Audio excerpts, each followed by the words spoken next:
पहाड़ों की तलहटी में बसी एक पुरानी सी गांव थी।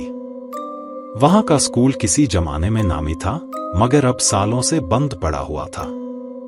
जर्जर इमारत, टूटी खिड़कियां और उखड़ी हुई छतें, मानो ये सब कहानी कह रहे थे किसी बीते हुए जमाने की। गांव के बच्चे इस स्कूल को भूतिया मानते थे। शाम ढलने के बाद वहां जाने की हिम्मत किसी में नहीं होती थी। अर्जुन शहर से आया हुआ एक नया लड़का था। उसे गांव के इन किस्सों पर यकीन नहीं होता था। एक दिन अपने दोस्तों रानी और विक्रम को स्कूल जाने की चुनौती दे डाली। शाम होते ही तीनों बच्चे स्कूल की टूटी हुई दीवार फांदकर अंदर घुसे। अंदर का नजारा वाकई खौफनाक था। टूटी हुई मेजें, कुर्सियां बिखरी पड़ी थी, धूल की परत जमी हुई थी और हवा में एक अजीब सी सनसनाहट थी। अचानक एक जोर का पट खुलने की आवाज आई। वे तीनों सहम गए। आवाज क्लास के पीछे वाले कमरे से आई थी, जो हमेशा बंद रहता था। हिम्मत जुटाकर अर्जुन ने धीरे से दरवाजा खोला। अंदर का कमरा और भी ज्यादा डरावना था। दीवारों पर पुराने बच्चों की तस्वीरें टंगी हुई थीं, जिनकी आंखें मानो उन्हें घूर रही हों।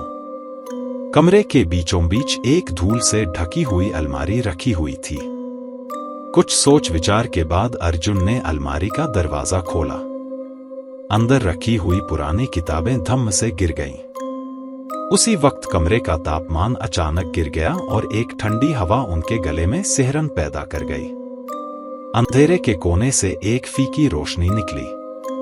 तीनों बच्चों ने देखा तो सामने खड़ी थी एक सफेद साड़ी पहने महिला। उसके बाल खुले हुए थे और चेहरा अंधेरे में छिपा था। उस महिला की आंखों से मानो आग निकल रही थी। वे तीनों बच्चे चीखते हुए वहां से भाग निकले। स्कूल से बाहर निकलकर भी उनकी चीखें थम नहीं रहीं। गांव के लोग उनकी चीख सुनकर दौड़ते हुए आए। बच्चों ने उन्हें स्कूल में देखे हुए भूत के बारे में बताया, लेकिन गांव वालों को उनकी बात पर यकीन नहीं हुआ।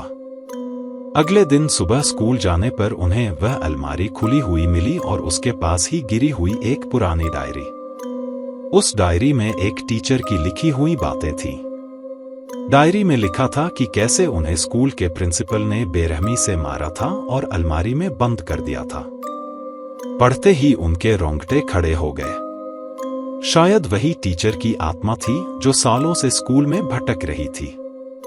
उस दिन के बाद से गांव वालों ने उस स्कूल को हमेशा के लिए बंद कर दिया। अब वहां सिर्फ हवा चलने की आवाज और टूटी खिड़कियों की खटपट सुनाई देती है, मानो पुरानी पाठशाला का साया आज भी गांव पर बना हुआ है।